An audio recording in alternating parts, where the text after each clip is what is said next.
Hello and a very warm welcome to all of you. India lost the last over thriller in Lucknow despite heroics from Sanju Samson by 9 runs. Asked to chase 250 for a win after 50s from David Miller and Heinrich Klaasen on what was a difficult pitch for the batters. India lost their top order early. Despite a slow start, Sanju Samson along with Shreyas Iyer and Shardul Thakur tried to get India close but fell short of the target. There were some positives to have come out. There were some negatives. Ashok Malhotra is here with me to look back on that first ODI. So thank you so much. First of all, let me get straight to the big positive, which is Sanju Samson. All the opportunities that he's been given this year in ODIs and in T20 internationals, he's grabbed those opportunities, and yesterday was an absolutely brilliant performance given how difficult that pitch was to bat on. Definitely so. Early on, he did not cash on to his chances, but now he seems mature. He seems mature. Who can play a long inning, who can build an inning. That is exactly what he did yesterday. Anyway, ODIs are where you can build an inning. You don't have to go slam bang and get out. So he hung around, he played well. So definitely a very good knock for him. And I think he is asking questions from most of the selectors. So that has been undoing for them. But he's doing no harm to his talent, to his ability. So that is exactly what he has been doing up to now. You know, and I'm a really very big fan of Sanju Samson. I'm not a great fan, but of late he has been playing well, and he's phenomenal guy. Yeah. No, and he's got a huge fan following, as we were just discussing before this show started. But how good was Sanju Samson yesterday? And the thing that stood out was that, you know, he's got this natural aggressive game. But at one point when he did come in, sir, and India had lost 4 wickets and they were, I think, 50 odd runs is what they had scored. And you felt that maybe, you know, they couldn't have lost any more wickets from there on. It was going to be difficult for them. But Sanju Samson was cautious. It was a difficult pitch. And he really led, because Shreyas Iyer at the other end was striking the ball well. He let him take the charge. And once Shreyas Iyer got out, you saw the Sanju Samson that you're used to seeing. So in that sense, there was that maturity that you were talking about in him, in the way he tried to take the game deep. Of course, we'll get into whether he should have taken the strike in the 39th over, but he tried to take the game deep, and which was nice to see. Definitely, that's a new Sanju Samson. If old Sanju Samson, the way Shreyas Iyer was hitting the ball, he would try to match his stroke by stroke. It is not Sanju Samson. He built his inning, took his time, he let him take the limelight, stood in the shadows. But when the time comes, he was taking all the limelight, and that is the new Sanju Samson. Who can build an inning, who can play according to situation, who can play a big inning, and who can take the team across the line. So he's one of the rare guys, and the kind of talent he has. He's a phenomenal talent. It's not me; it's the entire country knows that. That is why he's so popular even outside India, thanks to IPL. You know, and not to forget, he is a very special talent, very special talent. That is why during our discussions, I did said, you know, instead of Dinesh Karthik, you would have gone for Sanju Samson, a younger version of, and he can, if you're looking at somebody finishing the game, he's got all the big shots. He ticks all the boxes. So once again, he showed that I'm here to stay. You can't ignore me for a very long. And definitely, that is the message he's giving to the selectors and the management with every inning he's playing.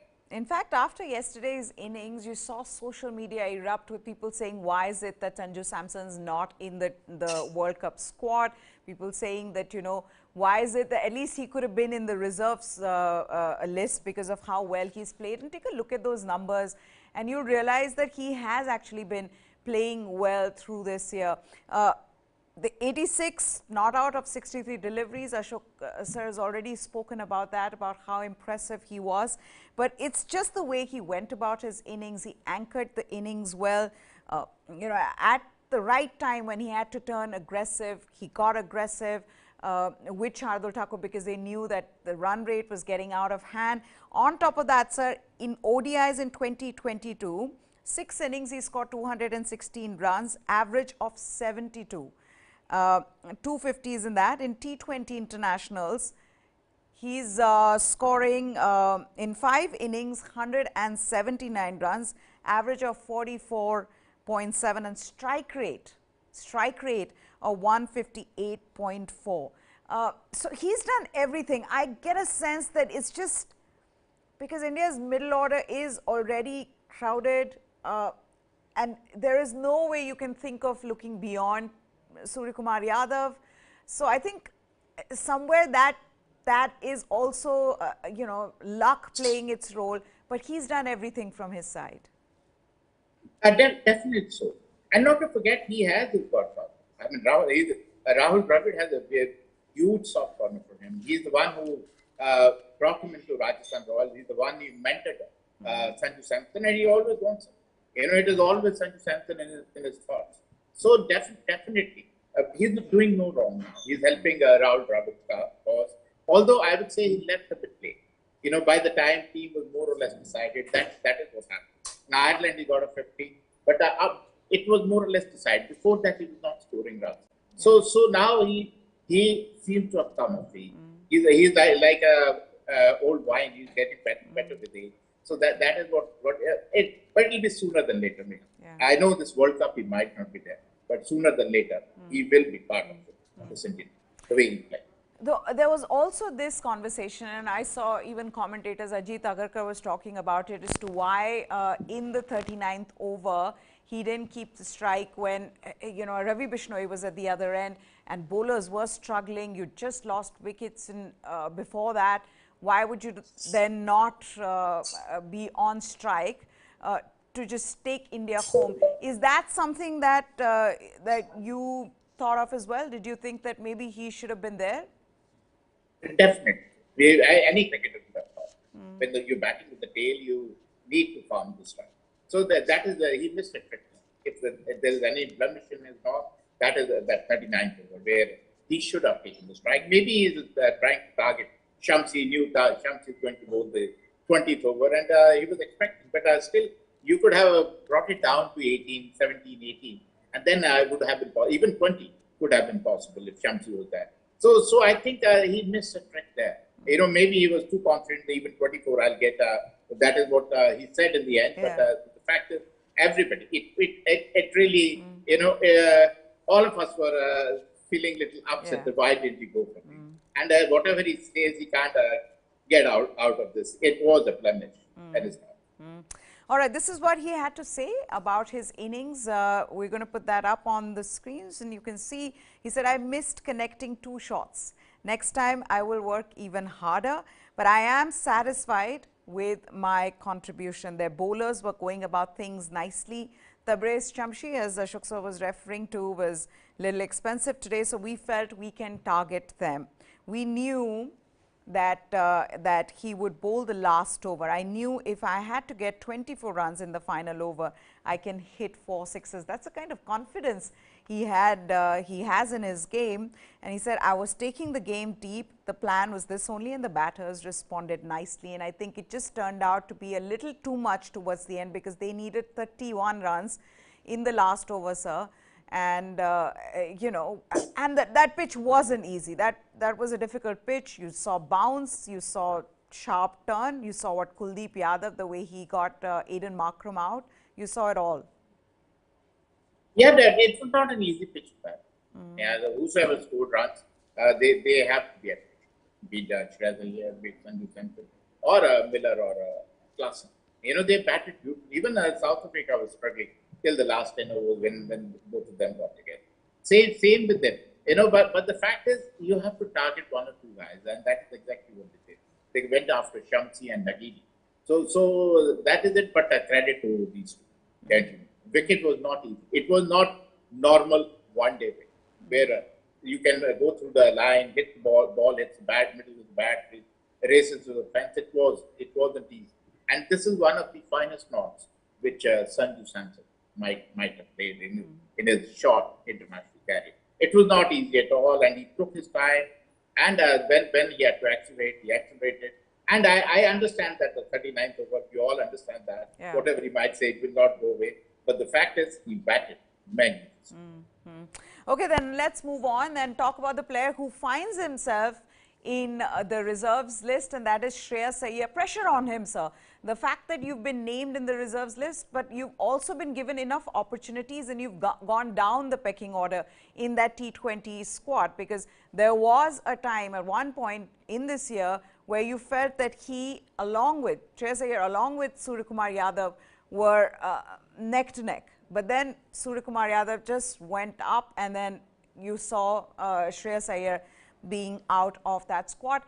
He's still in the reserves, and when you saw him yesterday, you realized how well he can bat against the spinners, and that has been such a standout feature even yesterday. I know Tabriz Shamshi was struggling on that with his bowling, but the way Shreyas Iyer showed his intent as soon as he came out on that pitch again, he really was striking the ball much better than Sanju Samson in the beginning. Definitely, it looked like he batting on a different.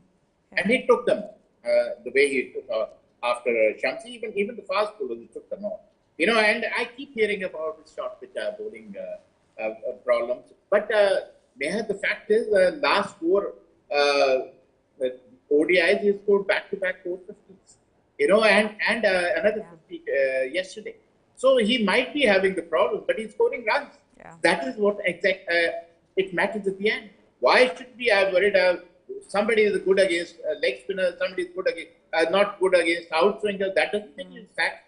So I have always of the opinion the guy who is averaging 40 plus in all three formats, he should be in the scheme of things. You can't just chuck him in just because he's not good enough on a short pitch bowling. But how many short pitch bowling are going to come? Maximum two. So he's got great shots. He can improvise. He can play around the ground, and he's a phenomenal player, a good striker of the ball, as he showed once again on a bad wicket. So I feel sometimes bad for him that he's not in the scheme of things. And he batted number 3 when Virat Kohli was not scoring with the India team, and he delivered every time he played at number 3.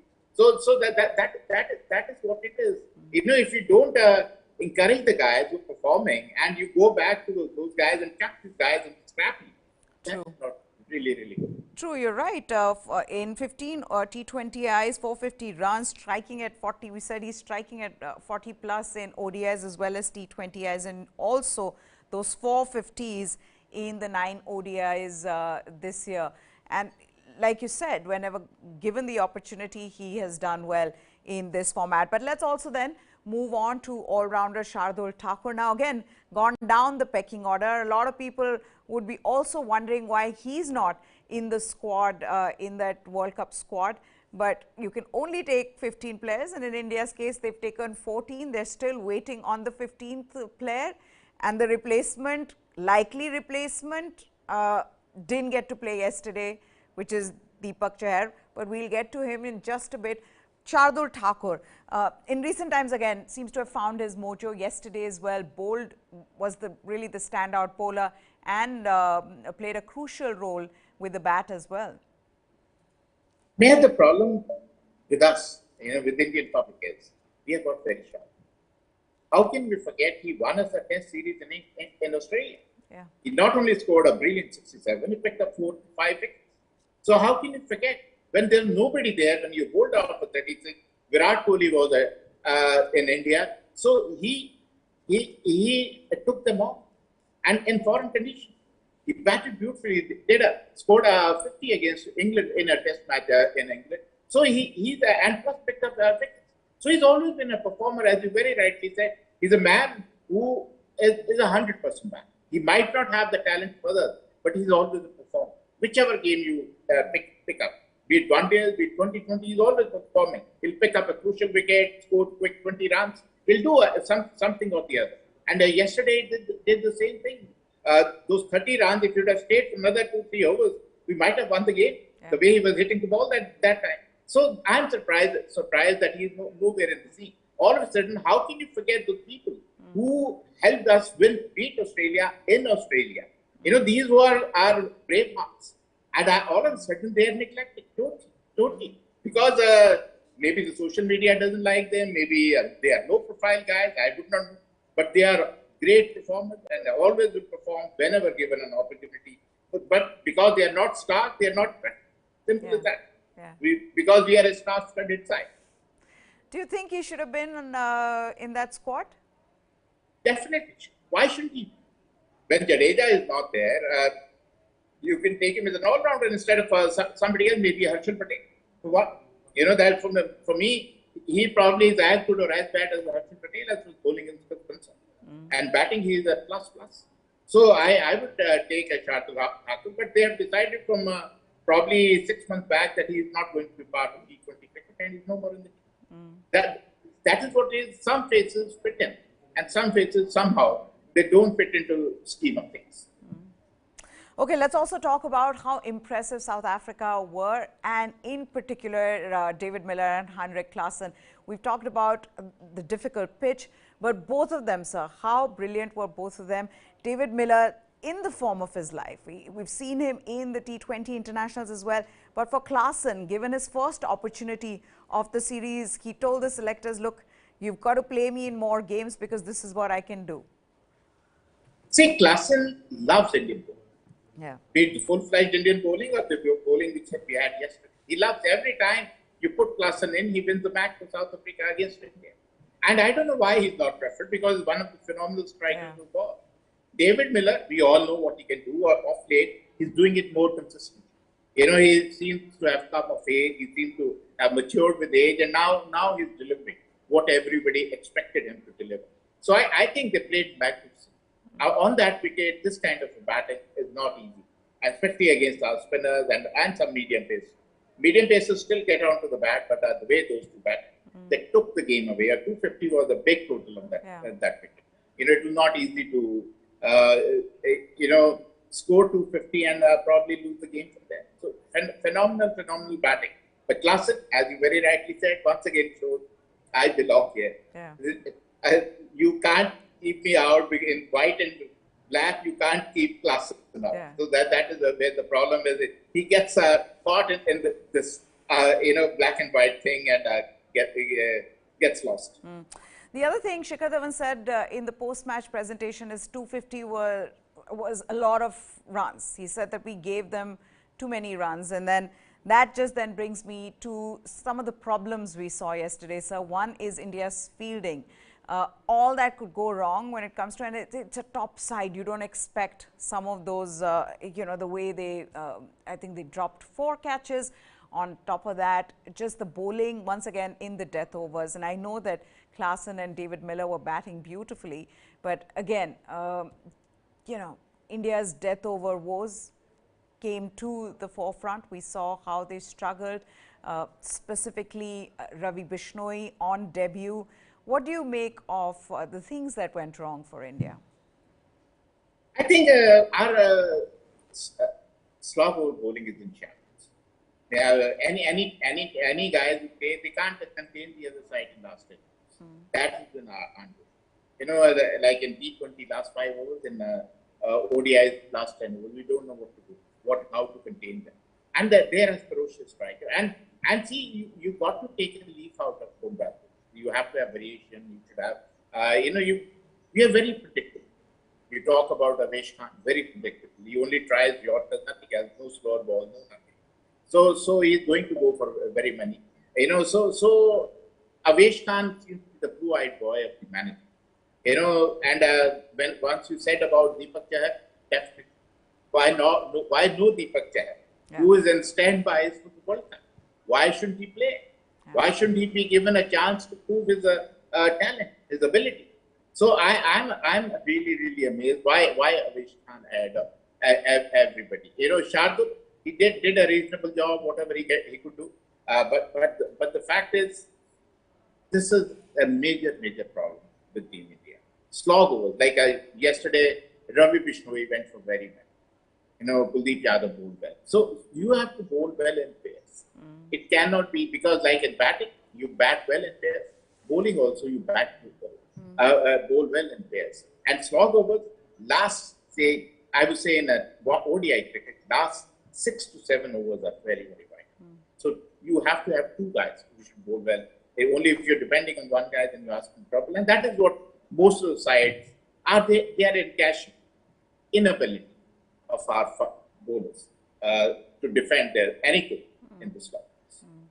So quickly, Ravi Bishnoi, what was going wrong? Given the pitch was offering a lot of turn, we saw what Kuldeep Yadav was doing. What do you think was happening with Ravi Bishnoi? See, Ravi Bishnoi is not a big spinner. That was a wicket for the orthodox, and especially who can spin the ball. The spinner who can turn the ball. He is more of a top spinner and goalkeeper, so he could not get the turn. I'm amazed that he didn't bowl well to David Miller. I would have expected him to bowl well, but probably he could not get the turn which Kuldeep was getting or Maharaj was getting. Yeah. So probably that has been his undoing. He might be a good bowler on flat wickets, but he might not be a useful bowler on a turning tracks. So that could be his undoing. That is one new thing everybody's found out about Ravi Bishnoi. He's a phenomenal bowler, but probably on good tracks. Okay, with that, we'll wrap this up. Thank you so much, Ashok sir, for taking the time out to talk to us. Thank you.